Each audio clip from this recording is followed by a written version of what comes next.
We're here to talk about a organized car theft and car break-in ring that occurred across Suffolk County. So thank you all for coming. When I took office in 2022, we made a commitment to, number one, change the way that we investigate and prosecute organized criminal activity and gangs. And two, we wanted to make sure that we hold accountable those that steal other people's property in Suffolk County. And we wanted to make sure the message got out there that if you come into Suffolk County and you commit criminal activity, you commit acts of violence, you steal other people's property, there will be consequences. Thanks to the work of my office and our partners, I think this case evinces exactly that. So we're very gratified for the assistance we got in this case. We're specifically here today to announce a 250-count indictment that once again exemplifies these commitments. The indictment charges 13 defendants who are alleged to have be part of an organized ring responsible for a string of car thefts and car break-ins that occurred across Suffolk County. Here in Suffolk County, we do not accept car break-ins and car thefts. We take the same comprehensive, organized, investigative approach in these cases that we do with all of our cases. The indictment charges these defendants with breaking into 52 cars and stealing 15 of them. This conduct occurred between February of 2023 and August of 2024, all across Suffolk County. And if you look at the map, at the far end of the map, those little red pins are all of the instances of criminal activity occurring. The activity in Suffolk County includes the car thefts. Most of the other activity outside of our county involves where stolen credit cards were used to purchase goods. As we've said, the alleged crimes did not end with car break-ins. Rather, these defendants are alleged to have stolen 75 credit cards, which were then used to charge over $40,000 on those stolen credit cards at Target, Walmart, and Apple throughout Long Island and New York City. Again, this was a multi-agency, long-term investigation, and I want to introduce our partners that made this possible, because again, without the work of our partners, none of this would have been possible. So first off, I want to recognize our Suffolk County partners, Suffolk County Police Department, Police Commissioner Catalina, Inspector Sean Barron, and I specifically want to acknowledge Detective Matthew Messina of the 5th Squad, as well as Lieutenant Anthony Calandrillo of the 5th Precinct. These individuals, the individual crime themselves occurred across Suffolk County, but Detective Messina really helped us in consolidating the cases and consolidating the investigation. So we certainly want to help them. We certainly want to thank them. We have our Suffolk County Sheriff's Office here. I saw Under Sheriff John Becker, so of course we want to thank our Suffolk County Sheriff Errol Toulon and John Becker for their assistance in this case and many others as well.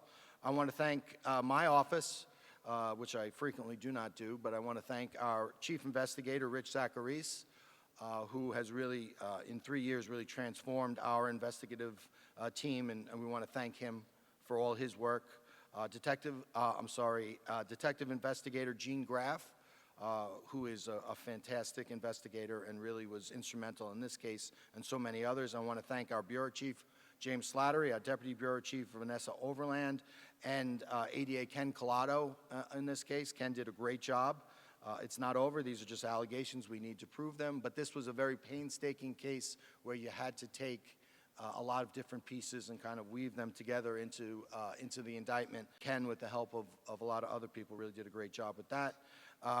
Again, these allegations involve others coming from Nassau County into our county, and we got tremendous help, as we always do, from our Nassau County partners.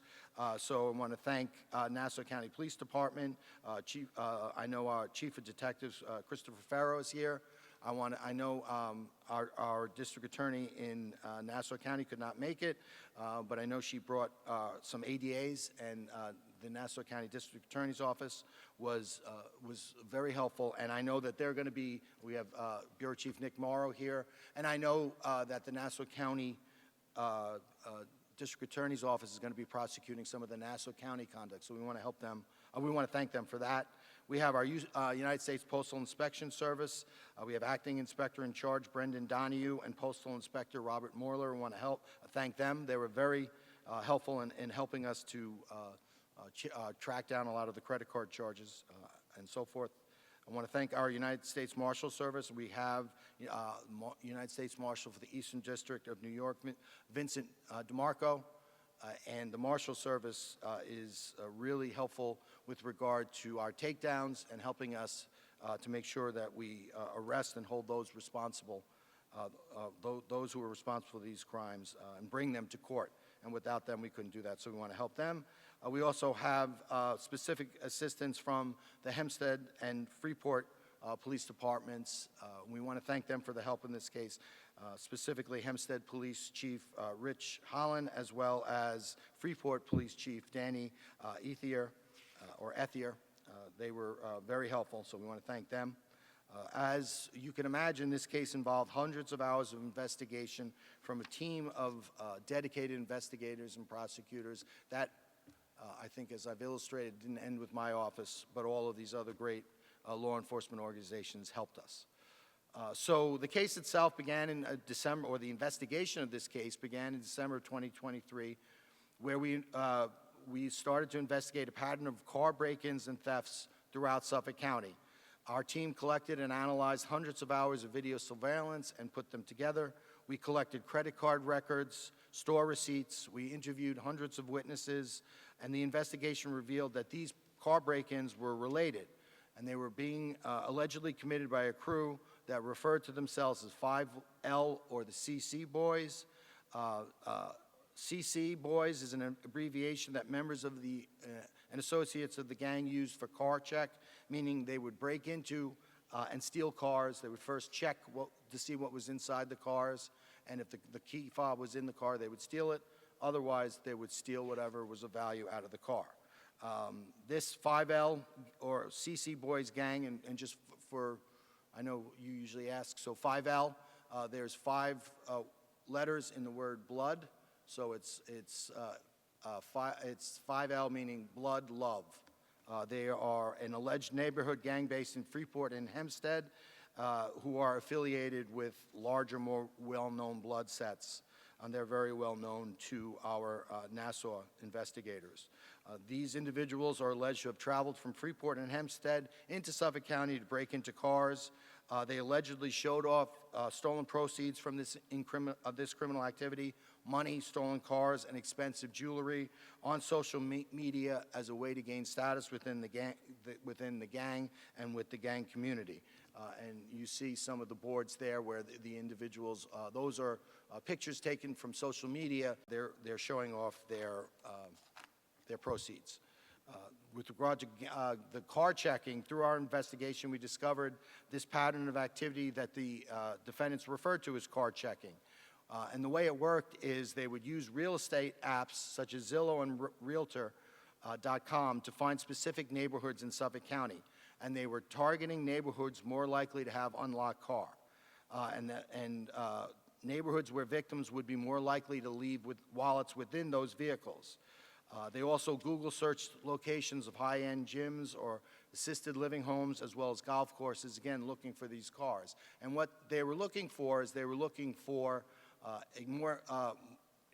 more neighborhoods where the home prices were higher, and their belief was in these home prices, in those neighborhoods, the residents would be more inclined to have high-end cars.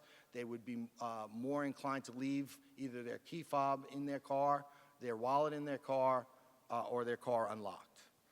And again, you see the locations depicted on the map.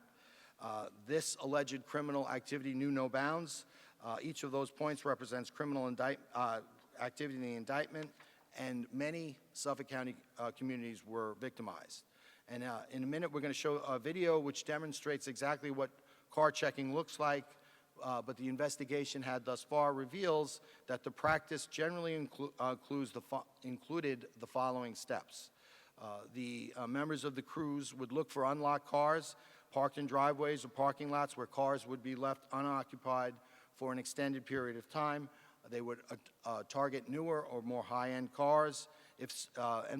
Really what they're looking for is in high-end, newer cars. If you leave your if you leave your car fob in the car, or if you unlock your car, the mirrors on the side of the car will not go in; they'll stay out. So they're riding around, they're looking for that telltale sign, and then they're going to target that car. They would go through the cars to find wallets and credit cards. Obviously, if they found those items, they would take them. If they found a key fob in that car, they would steal the car. In some instances, if they saw wallets or credit cards inside the car and the car was locked, they would break the windows, either using a brick or an emergency window breaking tool to, again, get the credit cards inside the cars. And there's a board, I believe, which shows a number of the broken windows associated in this case. And that's an example of how some of the alleged victims in this case woke up to find their cars. The boards also contain a picture recovered in the investigation of one of the alleged defendants, Jaquan Wilson, who allegedly attempted to get out of the broken back window of a vehicle parked at an assisted living home, and that photo was found on the defendant's car because apparently they found it humorous. The crew allegedly stole wallets and personal property from the cars and used the stolen credit cards early in the morning before the owners knew the cards were stolen. So they would go in the middle of the night, steal the credit cards, and then immediately go to the stores, some in Suffolk County, some in Nassau County, some in New York City, and immediately start to charge and use those cars before the victims knew what was going on. They bought gift cards or high-end electronics, which they sold for cash, or converted gift cards to money, which they pocketed. Members and associates of this gang allegedly posted image on social media, flashing proceeds of the cash and the proceeds to gain status. The alleged ringleaders and most active members of the gang are three individuals: Sean Muller, 24 years of age, of Hempstead. He's charged with breaking into 35 vehicles and stealing 14 of those vehicles. Trevon Brandon Dowse, 26 years of age, of Freeport. He's charged with breaking into 20 vehicles and stealing 4 vehicles. And Zion Fenner, 25, of Freeport. He's charged with breaking into 10 vehicles and stealing 3 of those vehicles. In August, the team executed search warrants, and we searched the homes of Mullen and Fenner. In Mullen's house, we allegedly recovered, it's the board to the far left, we recovered 122 licenses, 20 checkbooks, obviously of all different victims, 45 credit and debit cards, 8 cell phones, 15 social security cards, 14 passports, and 20 key fobs. It's alleged that a number of these identities and these cards had already been utilized, and they were being kept as tokens or mementos. In Fenner's house, we allegedly recovered 2 guns, including a gun that was allegedly stolen in a Suffolk County break-in in March of 2023 in Oakdale. These search warrants expanded our investigation, and the recovered property revealed more alleged victims of car break-in schemes. The stolen licenses were from addresses all over Suffolk County as well as Nassau County. Investigators also uncovered an alleged related grand larceny scheme where Mullen and others would use phishing emails to gain access to bank accounts, and they allegedly obtained debit cards and stole over $50,000 from these accounts in this larceny scheme. What we want to do now is show the video, which just illustrates in general how this card checking scheme would work.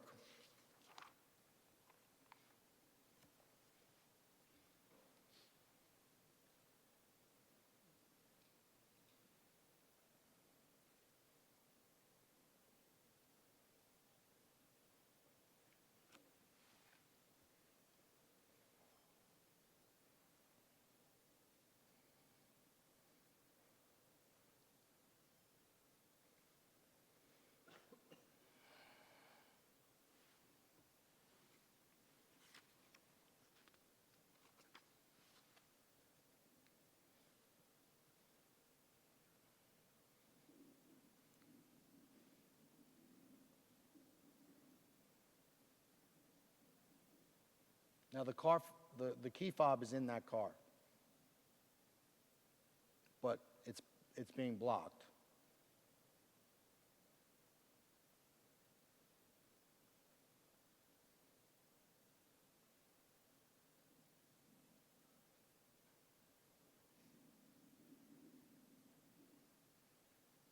So proceeds from both cars are stolen, and then the co-conspirator goes back to the car where Sean Mullen is.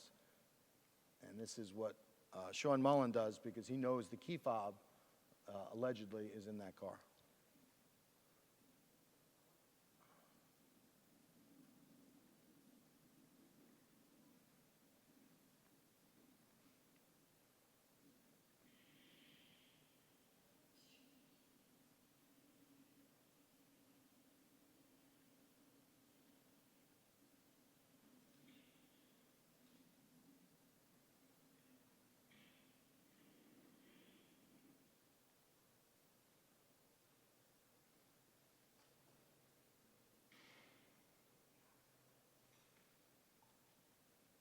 If you heard that, that was the window being broken. And they returned to the same location.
This car gets stolen and was recovered 4 days later by the defendant in the vicinity of the defendant Mullen's house.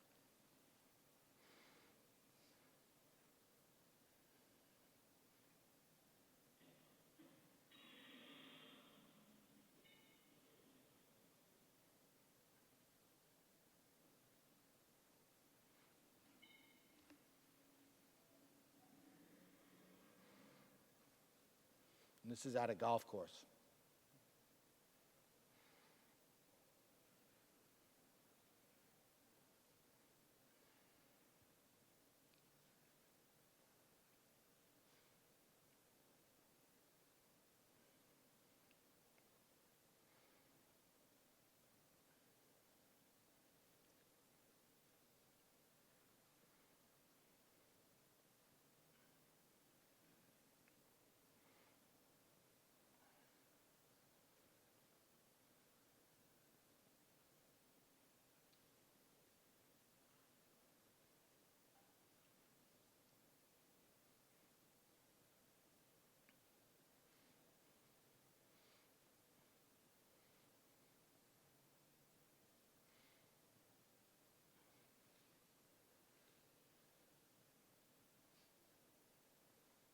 Yesterday, we executed a number of arrests, and 8 defendants were arrested and brought to court to be arraigned on the indictment. We want to thank our Marshal Service for their assistance in that regard.